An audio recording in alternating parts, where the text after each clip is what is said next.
Olá, turma querida do oitavo período, é muito bom estar novamente com vocês. E hoje nós temos a aula 3 da disciplina de Políticas Públicas. Na aula passada, eu deixei aqui a videoaula para vocês sobre a estrutura do Estado brasileiro, né, como que se organiza o nosso Estado, que são conhecimentos que teoricamente nós já deveríamos ter, né, mas que a gente sabe que eles são às vezes alguns um tanto complexos e nos confundem e tudo mais. Então é importante que nós fizéssemos, foi importante que nós fizéssemos aquela introdução sobre a organização do Estado brasileiro na aula anterior. E hoje nós vamos começar, como eu tinha mencionado ao final da videoaula anterior, com os conceitos já específicos das políticas públicas. Então, nessa aula, nós vamos falar sobre conceitos essenciais para o estudo das políticas públicas educacionais. Tá? Esse texto aqui é o texto que nós vamos utilizar, né? Políticas Públicas Educacionais, Conceito e Contextualização numa Perspectiva Didática, de Adão Francisco de Oliveira, 2010. Esse texto eu coloquei hoje disponível na plataforma Google Classroom, na nossa sala de aula. Na aula 3 está lá o texto. Deixa eu mostrar aqui para vocês. Aqui é a nossa sala de aula do Google.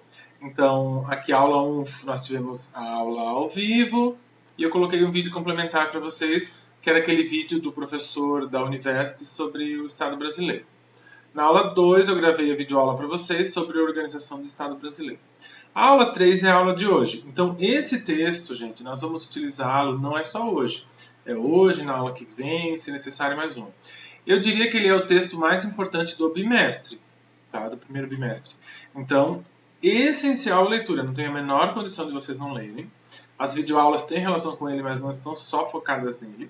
E a nossa avaliação vai ter muita coisa desse texto. Então é muito importante que vocês façam essa leitura. A leitura pode ser antes dessa videoaula, quem quiser parar agora e ler o texto primeiro não tem problema, ou pode terminar de assistir essa videoaula e ler o texto depois. Até porque hoje nós não vamos dar conta do texto todo, nós vamos caminhar um pouco aqui na videoaula, senão fica um vídeo muito extenso. E aí a gente termina provavelmente na aula que vem. Tá? Mas o importante é a leitura do texto. Se antes ou depois dessa videoaula que eu estou gravando agora, vocês que decidem. Tá? Aqui na aula 3 tem o texto e aqui em cima, daqui a pouco, terá essa videoaula que eu estou gravando agora. Tá? Então vamos lá, vamos avançar nesse estudo, desses conceitos essenciais. Gente, deu para entender, né? Alguns conceitos já de política pública educacional que são conceitos importantes para que vocês entendam. Primeiro, vamos para a etimologia da palavra, né? Nós conversamos um pouquinho lá na primeira aula. O que significa política? Política é uma palavra de origem grega, politikó, que exprime a condição de participação da pessoa que é livre nas decisões sobre os rumos da cidade. A polis, né, lá na Grécia. Então, a ideia, o conceito maior da origem, da etimologia da palavra política, é a ideia sempre de participação das pessoas livremente nas decisões. Essa é a ideia de política. A palavra pública já não é grega, é de origem latina, e a gente falou um pouquinho na questão de república, né? E significa aquilo que é do povo. Então, o público é aquilo que é do povo, que é de todo mundo. Do ponto de vista etimológico, então, política pública, juntando as duas, a partir dessa etimologia que a gente viu, política pública se refere à participação do povo nas decisões da cidade, do território. Qual que é o nosso território mais amplo? O Brasil. Então, a política pública brasileira é a nossa participação nas decisões do Brasil. E aí a gente pode falar de política pública estadual, política pública municipal, por aí vai. Historicamente, gente, essa participação do povo, das pessoas nas decisões, assumiu feições distintas no tempo e no lugar. Ou seja, tem vezes, né, em momentos da história, em contextos, que a participação das pessoas é direta e às vezes é indireta, por representação. Que é o nosso caso hoje, por exemplo.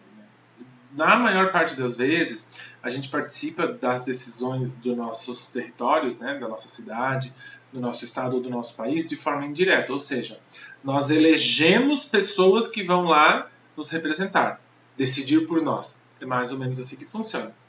Aí olha a importância de um voto. Nós elegemos as pessoas que vão tomar as decisões, que são decisões muito importantes, por nós. Um agente sempre foi fundamental no acontecimento da política pública, o Estado. O Estado é esse regulador, né? O Estado é esse controlador das relações entre os cidadãos, entre as instituições, entre aqueles que têm mais poder, aqueles que não têm. A ideia do Estado é fazer essa regulação como se fosse um meio de campo entre todos esses entes que querem participar, que querem opinar, que querem decidir, que querem que os seus interesses sejam atendidos. Então, a ideia do Estado é essa ideia de regulação, de organização da sociedade. Aqui, né, falando do Estado, por exemplo, o Estado brasileiro. Nossa nação, nosso país pode ser considerado um Estado. Essa discussão, gente, sobre políticas públicas, esse conceito, tomou nas últimas décadas uma dimensão bem ampla. Essa discussão em torno das políticas públicas tem ampliado. Haja vista o avanço das condições democráticas em todo o mundo, ou seja, apesar de todos os pesares, se você pega linearmente a linha do tempo da história, o mundo tem sido cada vez mais democrático. A democracia vem crescendo e se fortalecendo. É claro que isso não é linear em todos os contextos. É claro que tem países, territórios, locais em que há um período mais democrático, depois um período menos democrático. Porém, de modo geral, olhando para o mundo como um todo, a democracia vem crescendo e se fortalecendo ainda. Inclusive tem livros falando da morte da democracia, como morrem as democracias e por aí vai, e que é algo sim, muito real, muito sério, porém, de um modo geral, só falando de modo geral no mundo, a democracia nas últimas décadas ela vem crescendo.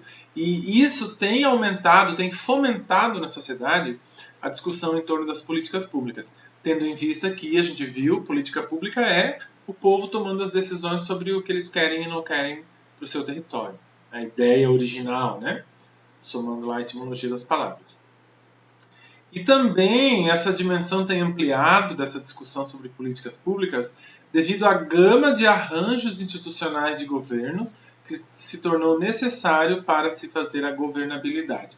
Ou seja, para que os governos, ali embaixo tem a ideia do que é governabilidade, né? Para que os governantes, né, os governos, eles tenham condições adequadas para se manter estáveis dentro das democracias, é essencial que eles façam vários arranjos, ou seja, que eles atendam a toda a sociedade.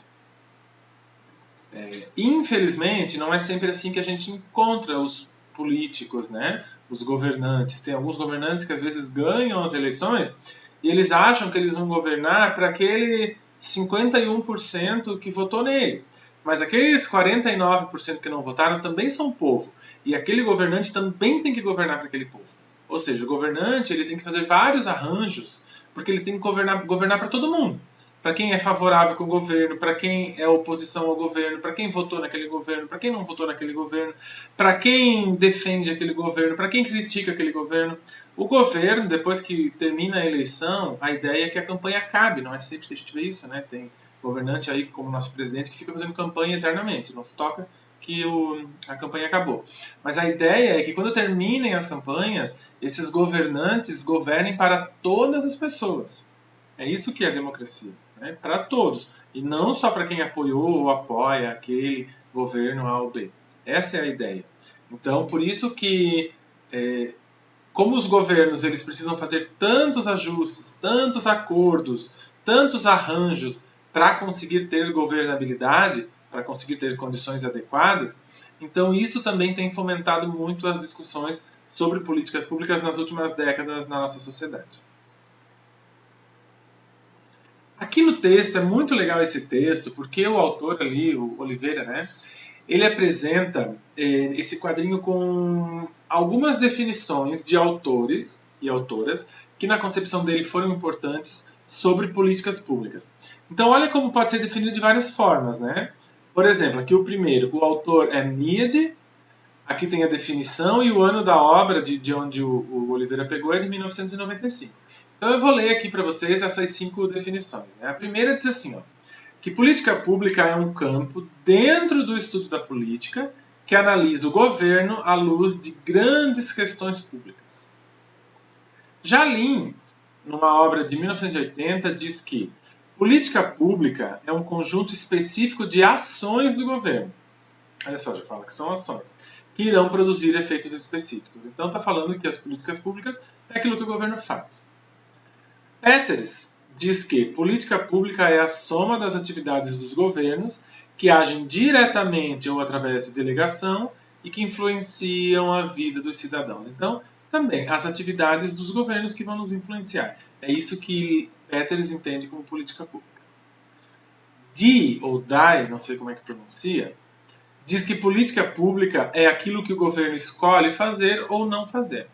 Excelente essa definição, né? Sucinta e clara. Então, a política pública é aquilo que o governo decide que ele... eu quero fazer isso, eu não quero fazer aquilo. Essas são as políticas públicas de um governo. E Lasswell diz que política pública é responder às seguintes questões. Quem ganha o quê, por quê e que diferença faz? Então, ele tenta definir políticas públicas com essas questões, né? Quem ganha o quê, por quê e que diferença que faz isso? Então, se você responde essas perguntas, você está falando das políticas públicas. Aqui são 5 definições que o autor ali, Oliveira, traz para a gente entender como que tem sido conceituadas as políticas públicas. E aí, na sequência, ele mesmo traz... Essas definições estão no texto de Souza, 2003, tá? E aí Souza traz uma definição própria. Ele fala assim, ó, política pública compreende um campo do conhecimento que busca, ao mesmo tempo, colocar o governo em ação e analisar essa ação. Então, a política pública é a ideia de que o governo faça as coisas e que, na sequência, isso seja analisado, avaliado, para que se dê ou não continuidade àquilo que está sendo feito. O processo de formulação de política pública é aquele processo através do qual os governos traduzem os seus propósitos em programas e ações, que produzirão resultados ou mudanças desejadas no mundo real. Quando a gente vê um governo, seja governo federal, estadual, municipal, por exemplo, em campanha, como eu mencionei anteriormente, né? Então, os governantes lá, os candidatos, eles fazem as campanhas e eles apresentam seus planos de governo. A partir do momento que eles vencem, eles vão ter que colocar em prática e fazer com que aqueles propósitos, né, aquele plano de governo, aquelas promessas que a gente fala tanto, se tornem realidade, que eles coloquem em prática aquilo que eles prometeram. Então, quando isso se efetiva, as políticas públicas estão sendo desenvolvidas, realizadas, aplicadas. Aqui, o autor faz uma distinção entre política e política pública. Tem aí uma diferença. A gente foi acompanhando essa evolução, mas só política é uma coisa, política pública é outra. O primeiro destaque a fazer é de que política pública é coisa para o governo. Essa aqui é uma frase que eu gosto de usar nas provas. Olha só o que o autor diz. Política pública é coisa do governo. É o governo que vai fazer a política pública. Não sou eu, professor Juliano, cidadão Juliano, vou lá fazer uma política pública. Eu não sou um governante. Então, quem desenvolve, quem faz a política pública é o governo. Só que então nós, professor, a gente não faz nada? A gente faz sim. Olha só aqui embaixo. Tá? Isso quer dizer que a sociedade civil, ou seja, o povo, nós, não somos responsáveis diretos e nem somos implementadores de políticas públicas. No entanto, nós, sociedade civil, o povo, a gente faz política. Então, nós, por isso que é a distinção entre política e política pública. Nós fazemos política. Nós debatemos, nós lutamos, nós reivindicamos, nós convencemos, nós discutimos, nós decidimos dentro daquilo que nos compete. E toda essa política que nós cidadãos fazemos pressiona ou impulsiona ou impede que os governantes implementem a política pública A ou B. Uma política pública vai ser desenvolvida ou não vai ser desenvolvida de acordo com a política que o povo faz. O povo, eu digo todo mundo, todos os cidadãos.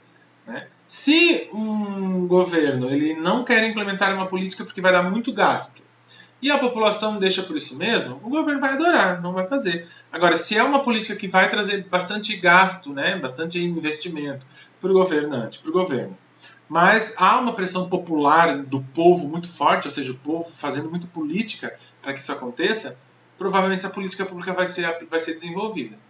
Agora, o povo também pode fazer pressão para que uma política pública não seja implementada. Então, o governante quer fazer lá uma lei, um projeto para, sei lá, congelar o salário das pessoas, como está sendo feito agora. Se houver uma manifestação política muito forte do povo, das pessoas, das classes trabalhistas, sociais e tal, se houver mobilização política, provavelmente essa política pública não vai ser implementada, vai ser engavetada, vai ficar de lado. Agora, se o governo não encontra resistência, ele vai fazer. Então, nós, povo, fazemos política cotidianamente, até na nossa vida particular, a gente faz política o tempo todo. Mas política pública é coisa de governo, é o governante que faz e que implementa. Os presidentes, prefeitos, vereadores, governadores, deputados, senadores, as políticas públicas, no final das contas, são eles que fazem. Teoricamente, ouvindo os anseios da sociedade. Essa é a ideia. Mas então, como definir política? O Michel Foucault, né, que é um grande filósofo, já quase foi contemporâneo nosso, em 79 ele afirmou que todas as pessoas fazem política todos os dias e até consigo mesmas. Então, o Foucault é um dos grandes filósofos que deixa claro para nós que a política está nos nossos atos cotidianos. A roupa que você escolhe para sair de casa é um ato político. Trazendo, assim, um exemplo bem cotidiano, bem banal, bem simples. Né? Mas a roupa que você escolhe para sair de casa é um ato político. Então, é mais ou menos por aí que Foucault diz que a gente faz política o tempo todo, até com a gente mesmo. Isso seria possível na medida em que, diante de conflitos, as pessoas precisam decidir, sejam esses conflitos de caráter social ou pessoal, subjetivo. Para ficar bem claro para nós, gente, decidir qualquer coisa é fazer política. Tomar decisão é fazer política. Por isso que a gente tem que ter muito cuidado com aquela ideia assim, da neutralidade. Eu vou ficar neutro. Quando você decide ficar neutro, você também está tomando uma decisão. E também é uma decisão política. Decidir ficar neutro em alguma situação é tomar uma posição. Não é não tomar partido nenhum. Sempre que há uma decisão, há um posicionamento. Mesmo que a ideia seja não se posicionar, ele é um posicionamento. Então, você ficando neutro, aquilo vai ser decidido de qualquer forma e vai vencer o lado que tiver mais forte, e já que você não fez nada, você contribuiu para isso. Então, toda decisão é um ato político. Tomar uma decisão é um ato político. Seja no âmbito social, familiar, pessoal, é sempre um ato político. Socialmente, a política, ou seja, a decisão mediante o choque de interesses, desenha as formas de organização dos grupos, sejam eles econômicos, étnicos, de gênero, culturais, religiosos, ou etc. A política, ela, enquanto decisão, né, ela sempre vai interferir na organização social. Isso, organização social, você pode falar de qualquer grupo, um grupo cultural, um grupo religioso, as questões econômicas. Então, essas decisões políticas, elas sempre vão impactar nas organizações e como a sociedade se organiza. A organização social é fundamental para que decisões coletivas sejam favoráveis aos interesses dos grupos. Então, assim, gente, quando as pessoas que fazem política cotidianamente se organizam, que é a ideia de organização social, que é a ideia de grupos, movimentos sociais e por aí vai, quando os grupos se organizam, eles conseguem muitas vezes que as decisões coletivas sejam favoráveis aos interesses do grupo. Eles conseguem muitas vezes que as políticas públicas sejam favoráveis a um grupo. Ou pelo menos eles conseguem que as políticas públicas não sejam tão prejudiciais para um determinado grupo. Então, assim, a gente pode falar de vários grupos, como traz aqui no exemplo, né? De grupos religiosos, grupos por conta de questões culturais, de gênero, étnicos e tudo mais, que batalham coletivamente na sociedade, politicamente, mas coletivamente, para que as políticas públicas sejam voltadas aos interesses desse respectivo grupo. Sempre que a luta é coletiva, ela é mais forte. Os grupos de interesse organizados socialmente, eles traçam estratégias políticas para pressionarem o governo a fim de que políticas públicas sejam tomadas em seu favor. Então é por isso que a gente vê muitos grupos organizados na sociedade, né? As pessoas religiosas de tal religião se organizam, aí elege um vereador, elege um deputado, elege um presidente, né? As pessoas do movimento negro se organizam para defender os seus interesses, para eleger pessoas também representantes, grupos indígenas, grupos de pessoas LGBTQI+, grupos de mulheres, grupos de pessoas do campo. Então, todos esses grupos, eles geralmente são... As pessoas se aproximam porque juntas elas têm mais poder para que as políticas públicas, as decisões dos governos sejam tomadas em seu favor. Acho que fica bem claro isso para nós, né? Num dado momento do texto, ali o autor ele apresenta para nós 3 tipos de políticas públicas. Aqui já é uma questão mais técnica, né? Até então, o que nós falamos até então, são conceitos que precisam ficar mais claros para vocês. Aqui é bem simples, porque é uma divisão técnica de 3 tipos de pesquisa, de política pública que existem no âmbito legal, no âmbito legal. Então, o Azevedo, em 2003, ali citado por Oliveira, né, aponta 3 tipos de política pública: distributiva, redistributiva e regulatória. Eu vou falar um pouquinho de cada uma delas para vocês. A política pública distributiva, essas políticas implicam nas ações cotidianas que todo e qualquer governo tem que fazer. Então, aquelas ações do governo diárias são essas políticas públicas distributivas. Dizem respeito a quê? A oferta de equipamentos e serviços públicos, né? Tudo aquilo que um governo precisa oferecer ao povo, mas sempre feito de forma pontual ou setorial, de acordo com a demanda da sociedade ou a pressão desses grupos que a gente tem conversado aqui. Ainda sobre essas políticas distributivas, olha só, gente, distributiva, de distribuição. São exemplos de políticas públicas distributivas, para ficar um pouquinho mais claro para nós.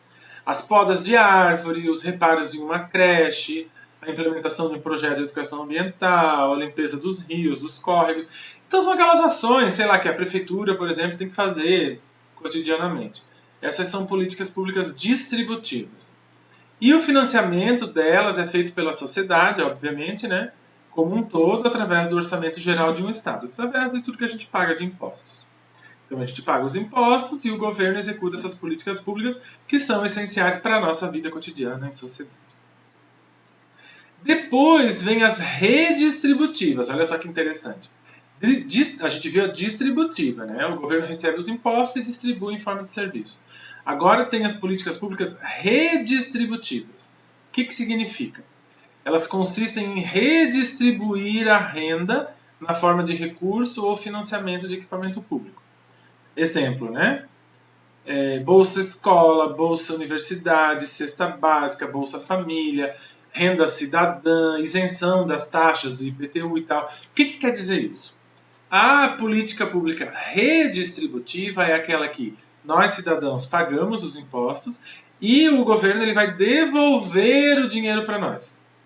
Ou vai nos isentar de pagar alguma taxa, algum imposto, alguma coisa assim, que não deixa de ser o dinheiro voltando para nós, né? Então a redistributiva quer dizer que o governo recolhe os impostos e em alguns casos devolve dinheiro para as pessoas. Um exemplo é o auxílio emergencial, agora durante a pandemia, né? Que muitas pessoas ainda têm a ideia, que eu não consigo entender muito bem, de que como se o governo estivesse fazendo um favor, né, para as pessoas, ou de que não tem mais como pagar, o governo, deixa o governo pagar pouquinho, porque de onde que vai tirar tanto dinheiro? Gente, o governo tem dinheiro quase infinito. Né? Há décadas, séculos nos contam essas mentiras de que não tem dinheiro para isso, não tem dinheiro para aquilo, e a gente acredita. Mas tem bilhões e trilhões para ser mandados para uma dívida que a gente não sabe de onde, que tem que pagar para os países para os outros países, né, para o exterior o tempo todo.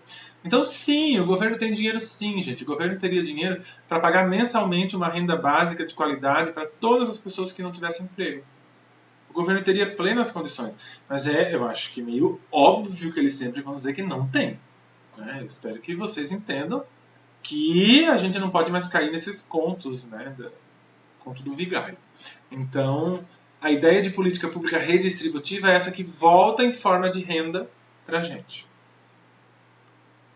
Ainda sobre ela, do ponto de vista de justiça social, o seu financiamento deveria ser feito pelos estratos sociais de maior poder aquisitivo, de modo que pudesse ocorrer a redução das desigualdades sociais. Ou seja, a ideia é que quem tem mais dinheiro pagasse mais imposto e quem é muito pobre recebesse mais essas ajudas. Assim, diminuiria a desigualdade social, que é o grande flagelo da nossa sociedade, que é o grande mal da nossa sociedade. Porém, a gente sabe que não é bem assim que acontece. Né? A gente, às vezes, no Brasil principalmente, a carga tributária de quem é bilionário e de quem é pobre é quase a mesma. Né? Você paga imposto para ter um carro, mas não paga imposto para ter um jatinho no Brasil. Você paga imposto para ter uma moto, tua bis, mas não paga imposto para ter um iate, para ter um helicóptero. Então, essa é a desigualdade que existe no Brasil, totalmente o inverso do que deveria ser. O ideal é que camadas ricas, camadas mais altas da sociedade, pagassem mais impostos para que fossem redistribuídos entre a camada que mais, as camadas sociais populares, né? Aquelas que mais precisam. Esse seria o ideal para que uma sociedade evolua com justiça e sem desigualdade. Seria melhor para todo mundo, porque uma sociedade com menos desigualdade, ela é melhor para todo mundo, ela funciona com mais harmonia para todos. Mas é claro que as classes altas não estão muito preocupadas com isso. No entanto, por conta do poder de organização e pressão desses estratos sociais mais altos, né, desses ricos, o financiamento acaba sendo feito pelo Orçamento Geral do Estado. Ou seja, o que nós, que também somos pobres, pagamos, às vezes, volta como distribuição de renda para aquele que é um pouquinho só mais pobre do que a gente. Enquanto o ideal seria quem tem milhões, bilhões e trilhões, contribui mais para aqueles que têm menos. Essa seria a ideia, né, a lógica para que a sociedade avançasse. E aí, por fim, o último tipo, que são as políticas públicas regulatórias. Aqui é um outro tipo já. Elas consistem na elaboração de leis. Então, aqui, as políticas públicas regulatórias, né, a lei regula as coisas. Então, essas leis, essas políticas públicas vão autorizar os governos a fazer ou não determinada política redistributiva ou distributiva. É essencialmente o campo de ação do poder legislativo. Então, existem essas políticas públicas regulatórias, que são as leis que permitem que os governos apliquem aquelas outras políticas que nós vimos antes, a distributiva e a redistributiva. Ainda sobre a regulatória, esse tipo de política possui importância fundamental, pois é por ela que os recursos públicos são liberados para a implementação das outras políticas. Então, sempre que o governo pretende, obviamente, sei lá, distribuir renda, fazer um programa social, ele precisa de legislação que ampare isso. Então, os legisladores, né, deputados, vereadores, senadores, eles precisam autorizar isso tudo. Que é aquela questão dos três poderes que vão se regulando. Contudo, o seu resultado não é imediato, pois enquanto lei, ela não possui a materialidade dos equipamentos e serviços que atendem diariamente a população. Então, às vezes, essa política pública regulatória que se consolida em forma de uma lei, ela não resolve o problema de forma imediata. Depois, os governos têm que aplicar essa lei para que aí sim isso chegue lá no cidadão. Então a gente falou do que era política pública, e aí a gente chega no nosso termo principal, política pública educacional. Até agora nós falamos o que é política, quem fazia política, o que é política pública, que história é essa do que é público, e agora juntou política pública e educacional. Estamos afunilando e chegando no nosso foco. Se política pública é tudo aquilo que um governo faz ou deixa de fazer, então, gente, política pública educacional é tudo aquilo que o governo faz ou deixa de fazer em educação. Essa é a definição mais clara. Política pública é tudo que o governo faz ou deixa de fazer. Política pública educacional é tudo que o governo faz ou deixa de fazer em educação. É isso. Vamos pensar na atualidade. O nosso governo federal, ele implementa políticas públicas de militarização das escolas. Ele tem reforçado bastante, o governo federal, ali, o presidente Bolsonaro, várias escolas que têm, como é que fala, assumido, né, o projeto de se transformar em uma escola cívico-militar. Então é uma política pública que esse governo vem colocando em ação. Então é algo que o governo está fazendo. E, por exemplo, uma política pública que esse governo não faz, é alguma coisa que esse governo não faz, é, por exemplo, discutir as questões de gênero, de prevenção de abuso sexual nas escolas. Esse é um termo que foi bandeira desse governo, então, se muitos professores se falarem de questões de gênero, de desigualdade de gênero, de sexualidade nas escolas, obviamente com o intuito pedagógico, de prevenção, de cuidado, de prevenção de abuso e tudo isso, esse professor poderá ser penalizado, etc, etc, etc, porque não há implantação de políticas públicas nesse sentido, políticas públicas educacionais, porque não é algo que esse governo queira fazer. Então são dois exemplos do que um governo faz ou do que um governo não quer fazer na educação. E isso são políticas públicas que ele implementa ou não implementa. Essas políticas públicas educacionais, gente, elas dizem respeito às decisões do governo que têm incidência no ambiente escolar enquanto ambiente de ensino-aprendizagem. Então, a política pública educacional é aquela que vai refletir na escola, no âmbito educacional. Elas envolvem questões como desde a construção de prédio, construção de uma escola nova, reforma, contratação de professores, concursos ou não, formação docente, carreira, valorização profissional, currículo, gestão das escolas. Todas as decisões, todos os temas da educação, eles são pautados em políticas públicas educacionais. Vamos falar da BNCC. Ela é uma política pública de currículo. Se a gente fala dos cursos, tem um curso que foi ofertado no ano passado para professores alfabetizadores, um curso online. Eu não sei se alguém aqui se inscreveu ou alguém fez. Tinha um nome, Hora Certa, Alfabetização, eu não lembro bem o nome. Mas foi bem divulgado ano passado. Era uma política pública de alfabetização. Aí tem as políticas públicas de material didático, tem as políticas públicas de literatura, tem as políticas públicas de formação docente, então são políticas públicas educacionais.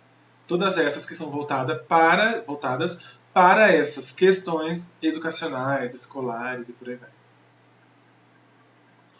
Aqui, gente, o autor do texto ele entra num outro subtítulo, que na minha visão nesse texto aí tem um corte, por isso que a gente vai parar essa aula por aqui hoje.